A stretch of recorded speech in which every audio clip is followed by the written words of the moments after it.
को जानते हो, पापा हैं हमारे।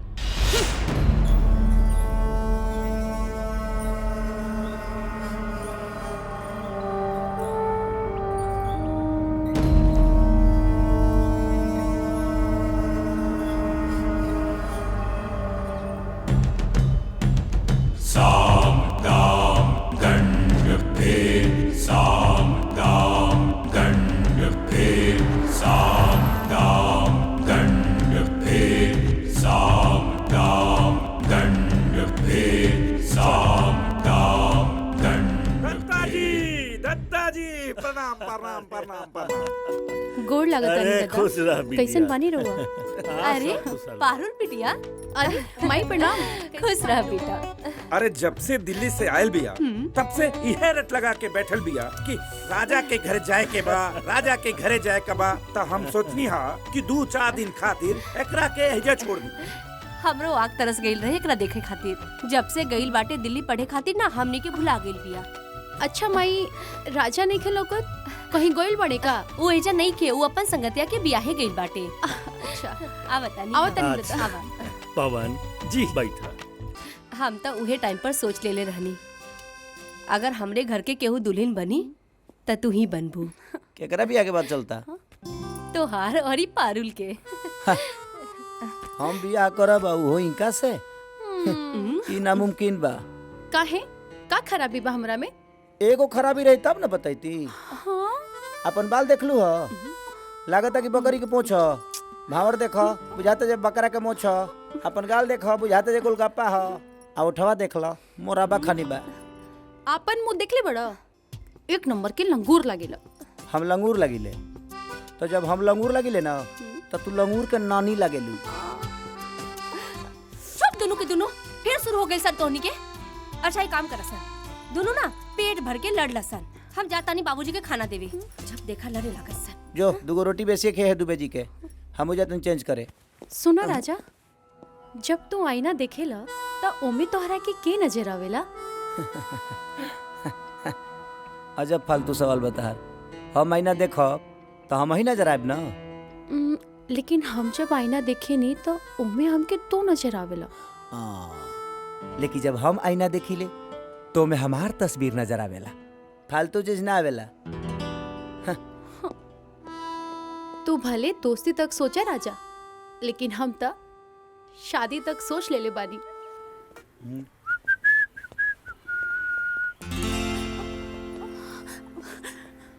ए माई हेम जावा ना, देखो ना राजा जाता है, बोला ना हम के साथ लेके जाएंगे। ए राजा, हाँ कहाँ जाता नहीं बेटा? गंगा घाट के मेला लगल बा, मेला देखे जाता नहीं। तय काम करना, पारुल के भी ले जा। माने वो अकेले जे है तो भुला जे है का? और तू ले जेबा ता छोट हो जेबा। हाँ तनी ले जा संगवा, तनी मन फेर हो जाइयो कर। ठीक बा, कह दा बैठे के। ए पारुल आओ तन। अच्छा राजा, हमरा के का खेबा? सिंगाहारा पानी फल खइले बड़ू का खियाइबो? अच्छा बाय माई। राम सीता की जोड़ी लागत था दोनों के। हे गंगा मैया, कोनो चमत्कार कर दिया ताकि राजा बियाह खातिर हाँ बोल दे। ए लड़की रुक, तानी के केकरा से पूछ के मंदिर के अंदर गइल सर रे? तानी के हिम्मत कैसे भइला मंदिर में प्रवेश करे के? काहे? हमने इंसान ना है का? तू लोग इंसान ना हवे, गरीब हवे गरीब। कम से कम ही पवित्र जगह के तक वाला बात से बकश दी पंडित जी। गोस्वामी जी ठीक लिखले बाड़े, ढोल गंवार शूद्र पशु नारी ई सब तारन के अधिकारी। पकड़ा था एकरा के। ए तू लोग भी पकड़ा। चल।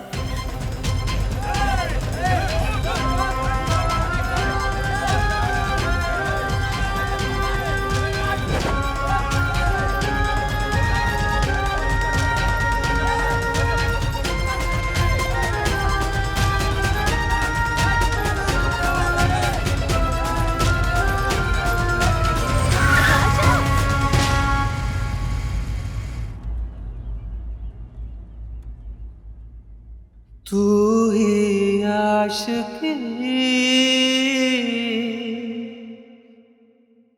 तू ही जिंदगी।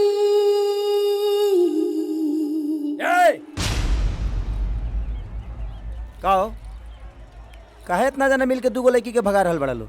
ई बहुत बड़ा अनर्थ कैले बिया। मंदिर में घुस के पूरा मंदिर अशुद्ध कैले बिया ई। अच्छा ही बतावा कौना वेद पुराण और संविधान में लिखल बा कि ये लोग के मंदिर में गईला से मंदिर अशुद्ध हो जाला? तू दुबे जी के लिखा हुआ ना? जी। अच्छा तारा इतना पता ना? हाँ ये शुद्ध होला वो अशुद्ध होला। दुबे जी इतना ज्ञान नहीं खंदे लेगा तारा के? रहुआ तो ज्ञान मत्ते बाटी पंडित जी। मोक्षदायिनी गंगा के घाट पर बैठ के इंसान के इंसान से लड़ा रहल बनी। संविधान के आर्टिकल 15 में साफ साफ लिखल बा कि जाति लिंग के आधार पर देश के कोनो भी नागरिक से भेदभाव कईल अपराध होला। अगर ये लड़की थाना में जाके कंप्लेन कर दी है ना तो सारा पंडिताई से निकल जाए। ए बबुआ हमनी के कानून मत सिखाओ बुझला। तारा अपना धर्म से कोनो मतलब नहीं है कोनो बात ना, लेकिन हमनी के धर्म से जे खिलवाड़ करेला नु ओकरा के सबक सिखाए हमनी के अच्छा से आवेला बुझला। हम अन्याय के साथ रही लेना और हमरा सामने केहू अन्याय करेला ना तो सही लेना। अगर तोरा लोग के अंदर दम बाना तो इनका के छू के दिखावल।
मेरे राजा हिंदुस्तानी का रे तू हमरा मेला के एरिया में आके ज्यादा दादागिरी दिखा रहा है रे। चल तोरा सब अकड़ और गर्मी निकालते हैं। चल चल।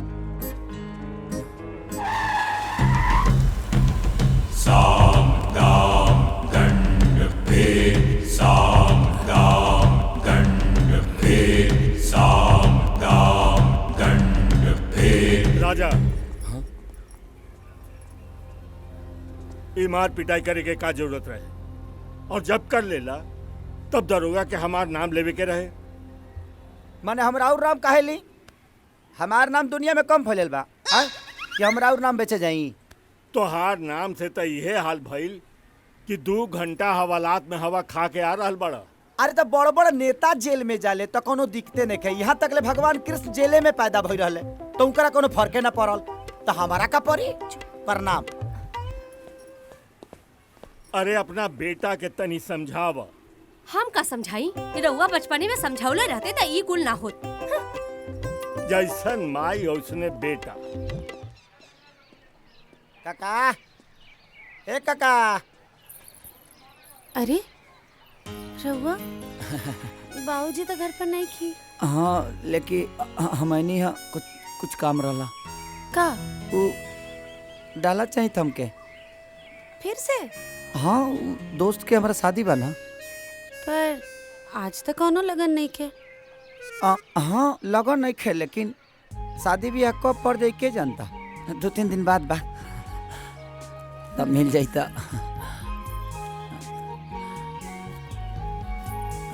इले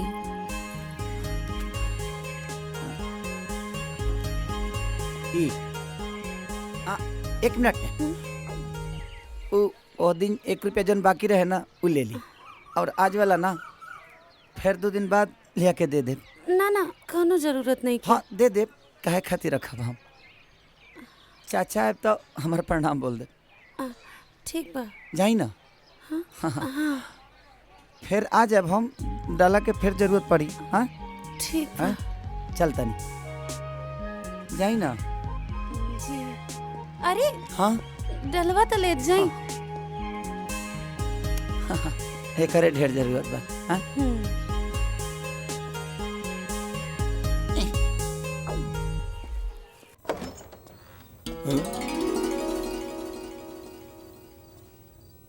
ई कहा अजी सुनतानी का भइल जी? ई कहा लौकत नहीं खे ई डाला है और का? डाला के ले आइल बा राउर लाड़ला बेटा। का अरे वो आजकल का डाला के व्यवसाय करे लगलन। ना उ ई कुल अपन बियाह खातिर किन के धैले बा। ओ एकर माने वो बियाह खातिर तैयार बड़न। हाँ। अच्छा था ठीक बा हम पवन जी से तुरंत बात करतानी और राजा और पारो के बियाह के दिन तय कर देता हाँ। ठीक बा। तू ही आशिक गंगा तू ही जिंदगी। हमसे बात कर गंगा, कुछ तो बोला। तोहर आवाज सुने खातिर हमर कान तरस गइल बा। कुछ बोला गंगा। हमरा लाज लागता। अच्छा पहली बार जब तू हमार हाथ पकड़े रहलू तब तक तू तनिको ना लजाइलू। तब रहुआ हमरा खातिर अजनबी रानी। तो आज का हो गइल बनी बोला। हम जाना तनी कि तू का बोलल चाहता, लेकिन हम तोहरा मुंह से सुनल चाहता।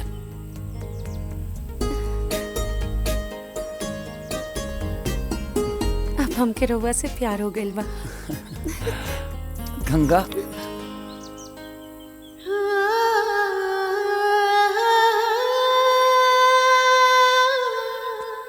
तू ही जिंदगी।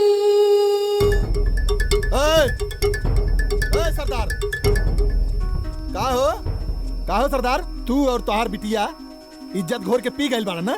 मगन ए तरी से बात करे वाला ई टोला में केहू पैदा नहीं खे भाई। ई मत भूल कि हम ई टोला के सरदार हैं। जाना तारी तू सरदार बाड़ा, लेकिन तोहे पता बना राजा अगर कोनो गलती कर देला तो प्रजा उसे सवाल पूछेला। साफ साफ बता मगन का बात बा। तो कान खोल के सुन। गंगा हमनी के समाज के इज्जत उछालतिया।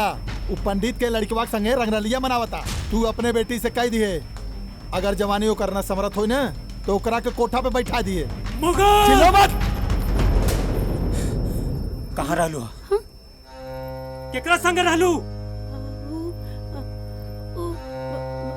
फुलवा के संगे। जब जवान बेटी झूठ बोले लगे ना तो समझ लियो ओकर मन में पाप पल रहल बा। आज के बाद तोरा घर से निकला चल।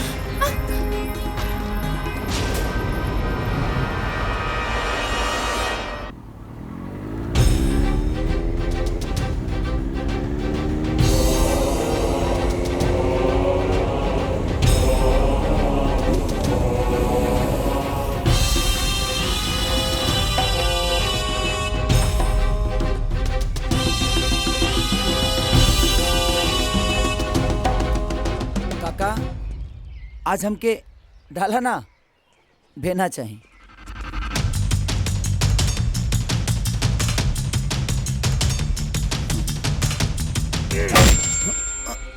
देना चाहिए।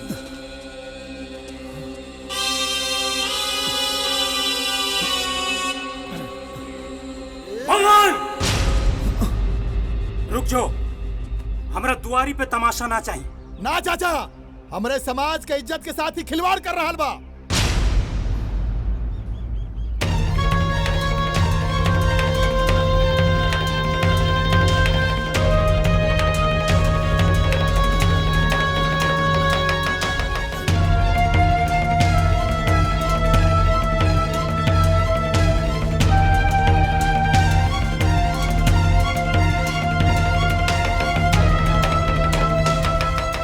हमने गरीब जरूर बनी बबुआ, बाकी बाजारू ना। हमनियों के जाति बिरादरी बा, मान प्रतिष्ठा बा। हमनी के प्रतिष्ठा पर दाग मत लगाई। अगर हमनी के अपन बिरादरी में बदनाम हो गई नी तो बाप बेटी जहर खा के जान दे दे। सबकर भलाई ये में बा कि रउआ गंगा के भूल जाए। निकल जाई बबुआ, निकल जाई। बीरेन भैया ठीक कहता रे बबुआ जी। राउर गंगा बिटिया के मिलन संभव नहीं थे। दोनों समाज के बीच में बनल खाई के और गहरा मत करी। भगवान खातिर हमरा बेटी के जिंदगी से निकल जाई बबुआ, निकल जाई।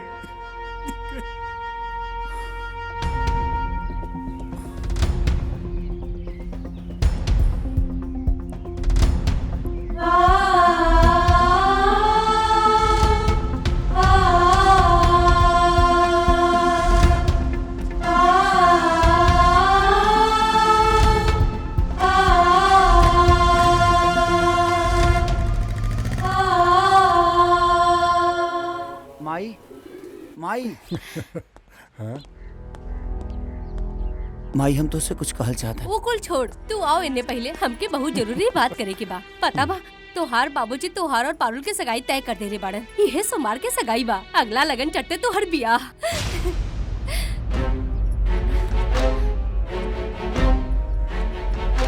बेटा, हर बाप के यह सपना होला कि अगर बेटा के कद बाप से ऊंचा हो, और यही सपना तो हमहू देख ले रही। बाकी हमार सपना तो टूट गई वही दिन जब हम तोरा मुंह से बाबूजी की जगह दुबे जी सुने लगली। बाकी हमार पसंद के लड़की से ब्याह करे खातिर राजी होके तू हमरा ऊपर बहुत बड़ा एहसान कैला। और अब तोहरा मुंह से अगर हम अपना के बाबूजी की जगह दुबे जी भी सुन ले ना, हमरा कोनो दुख ना होई।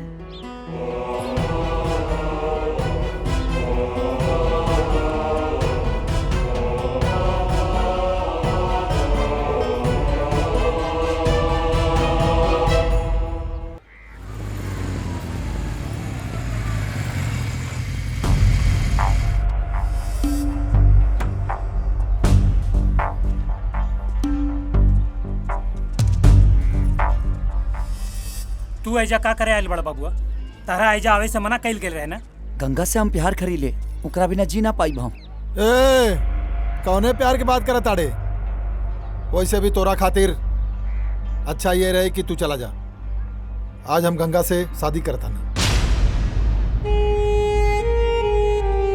गंगा से शादी तो तोहर हुई, लेकिन खाली उनका शरीर से, आत्मा से ना। कैसे कि उनका आत्मा में हम बसीले। ई के कह देलस तारा से?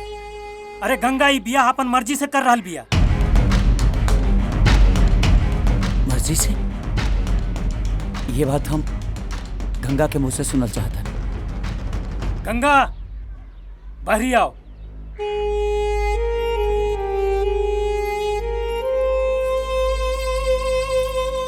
कह दे इनका से कि तू ई बियाह अपन मर्जी से कर रहल बड़ू।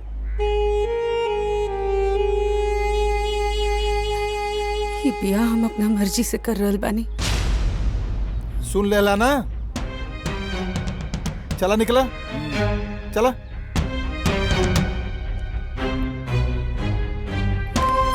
गंगा, ये बात हमारा आंख में आंख डाल के बोला। गंगा,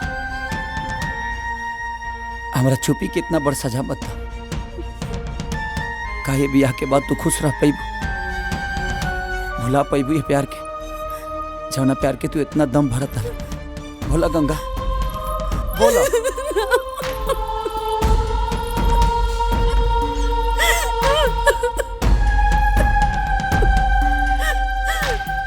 सुन नहीं रवा सबे, मत करी हमने दोनों के अलग।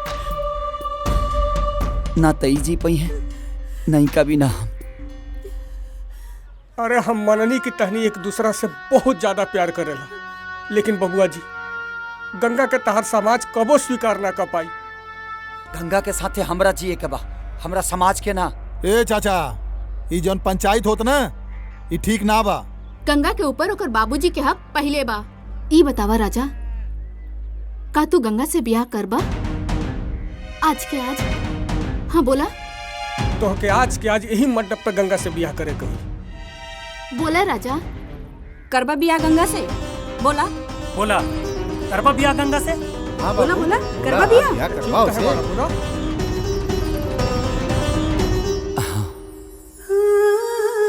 हम गंगा से बियाह करब। तोहरा कला से का होई? हाँ?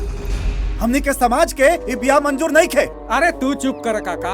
एगो बड़का घर के लड़का हमनी के लड़की के हाथ थामे खातिर तैयार बा और हमनी अपन झूठा प्रतिष्ठा बचाव में लगल बनी। हाँ? ये दोनों जने के बीच में अगर हमने बाधा बनली जाना तो भगवानो हमने के माफ न करिए। ई सही कहा तारे बीरेन भाई। तू बियाह के तैयारी कर। आज पूरा समाज ही बियाह के गवाह बनी। कहो चला मगन चला देख ले थोड़ा के।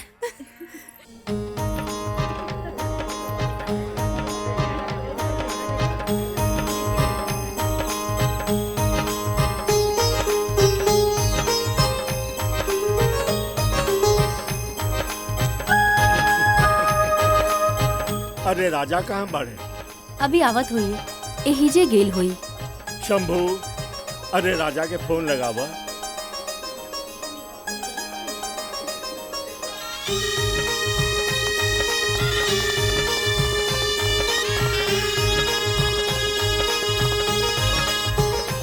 पंडिताइन, अरे हम तोहरा के बोलत रहे कि पंडिताइन की लापरवाह लड़का बा। दद्दू, आप चिंता ना करी। अरे अपने दोस्तन के संगे हुई आ जाई।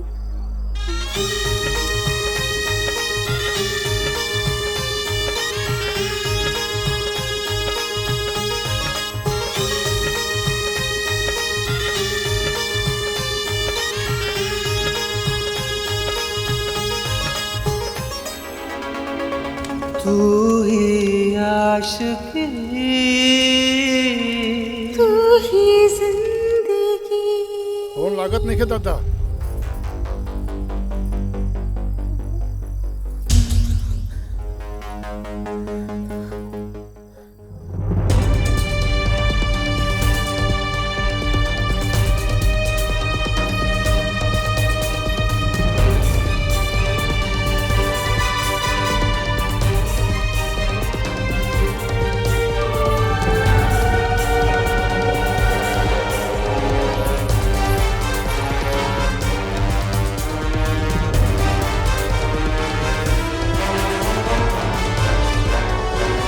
राजा, हाथ पकड़ के आवे के मतलब? बाबूजी, इसुद्र ना, ये घर के बहू।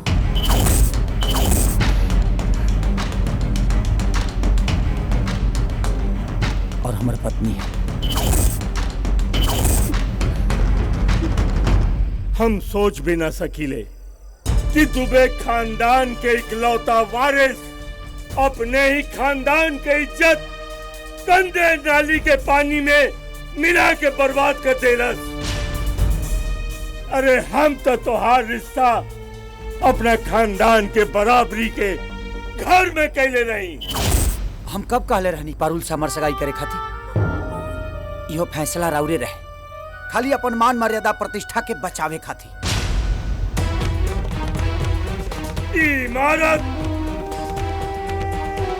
इमारत खाली ईंट और पत्थर से बनल ना है। एक नींव में दुबे खानदान के गौरवशाली इतिहास बा। और तू चाहता रहे कि लड़की के हम अपना घर के बहू बना के दुबे खानदान के प्रतिष्ठा मिट्टी में मिला दी।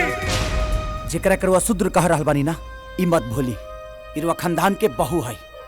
जेकरा कर और बेटा अग्नि के साक्षी मान के 7 फेरा के साथ साथ 7 बचन लेके 7 जन्म निभावे के वादा कैले।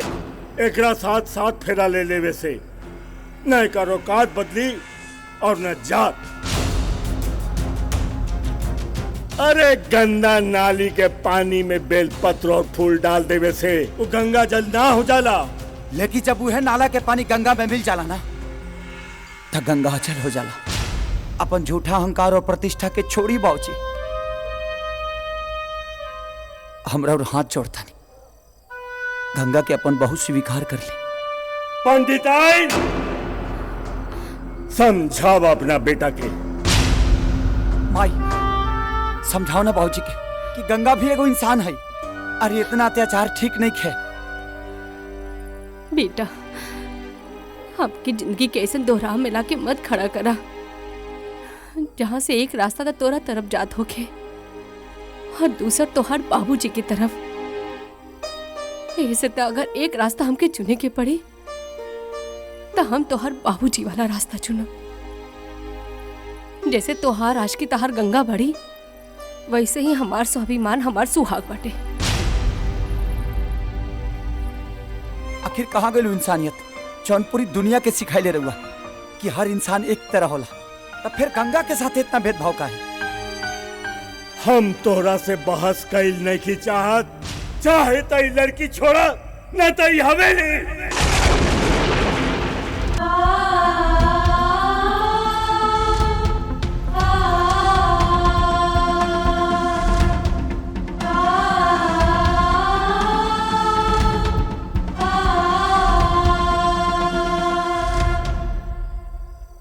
बाबूजी, रहुआ से एगो बात पूछल चाहता है।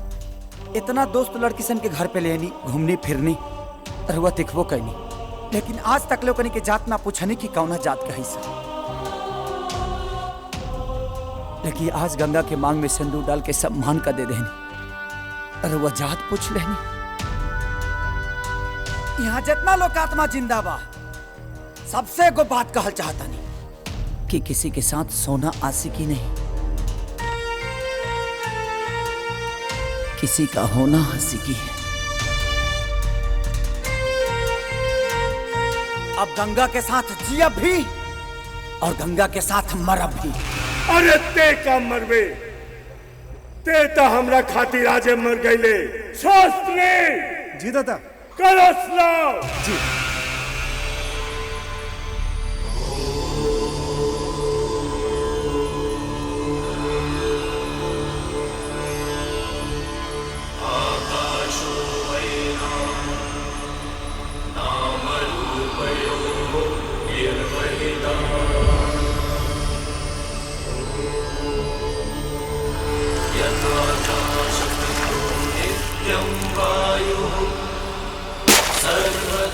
सुनो गाँव वालों,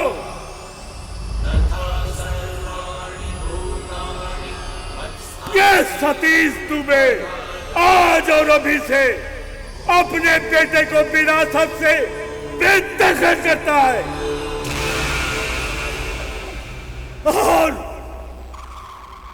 और मेरी मुखाग्नि देने की जिम्मेदारी से बेटे को आजाद करता है।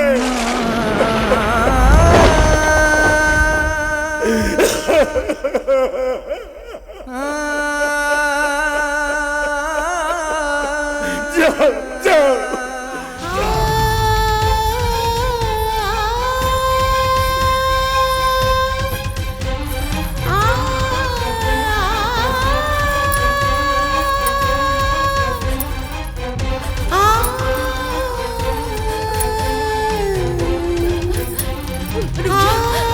रुक जा बेटी। ये का करता रू? हमरा में का कमी रे दादा? का कसूर बा हमर दादा? हमर आशिकी में का कमी रे दादा जे हमके छोड़ के जिंदगी भर के दर्द लेके चल गईले? अरे कमी रहे तो हमार परवरिश में। हम एक बाप बन के ना, एक दोस्त बन के ओकर परवरिश कैनी। ना दादा, हमके राजा चाहिए। हम राजा के बगैर ना जी पाए दादा। हमके राजा चाहिए। आपन पसंदीदा फिल्म देखे खातिर डाउनलोड करी दंगल प्ले ऐप।